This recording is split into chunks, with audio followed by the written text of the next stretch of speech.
Please welcome the chairwoman of the Joint Congressional Committee on Inaugural Ceremonies, the Honorable Amy Klobuchar.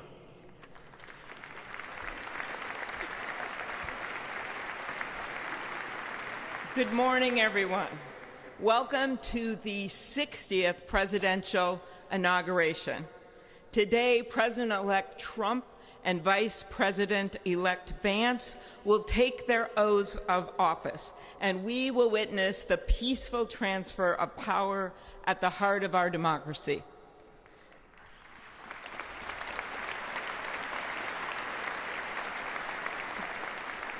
For the past year, I've chaired the inaugural ceremony committee, which includes the leadership of Congress from both parties.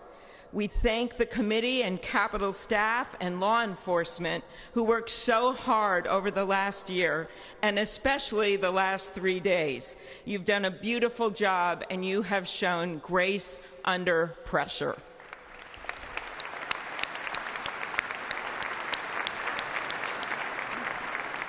Our theme this year is our enduring democracy.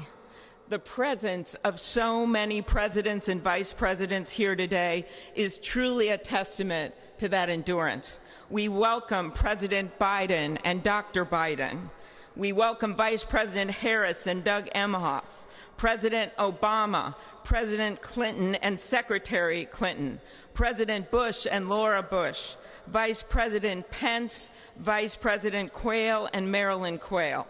The justices of the United States Supreme Court are with us, all 9 of them I counted, and of course the Trump and Vance families. This ceremony marks what will soon be 250 years of our democracy. It is the moment when leaders, elevated by the will of the people, promise to be faithful to our Constitution, to cherish and defend it. It is the moment when they become, as we all should be, the guardians of our country. Through war and peace, through adversity and prosperity, we hold this inauguration every 4 years, and today it falls on Martin Luther King Day. A further reminder that we must strive to uphold the values enshrined in our Constitution, the freedoms, the liberties, and, as is inscribed on the entrance of the United States Supreme Court, equal justice under law.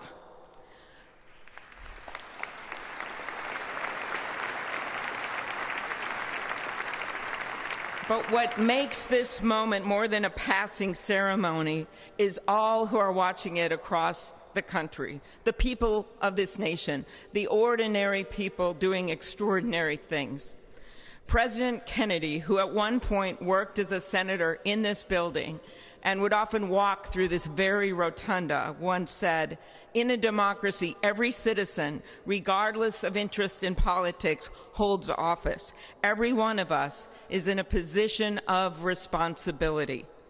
With that responsibility of citizenship comes an obligation not to seek out malice, as President Lincoln once reminded us, but to view others with a generosity of spirit despite our differences. With that responsibility of leadership comes an obligation to stand our ground when we must and find common ground when we can.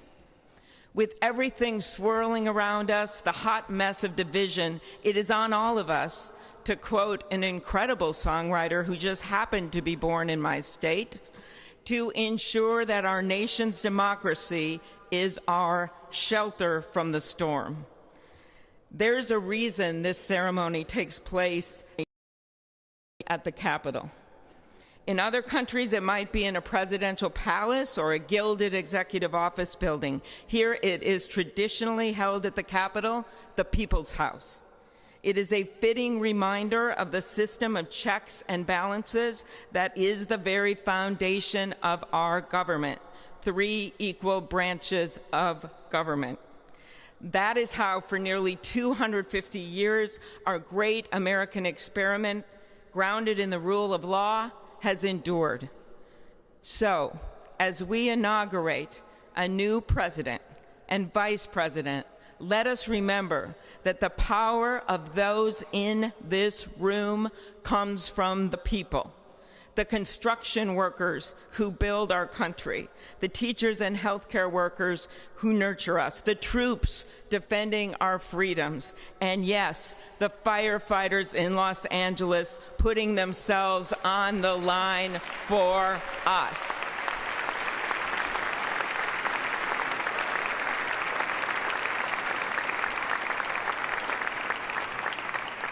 Our democracy's strength and grit must match theirs.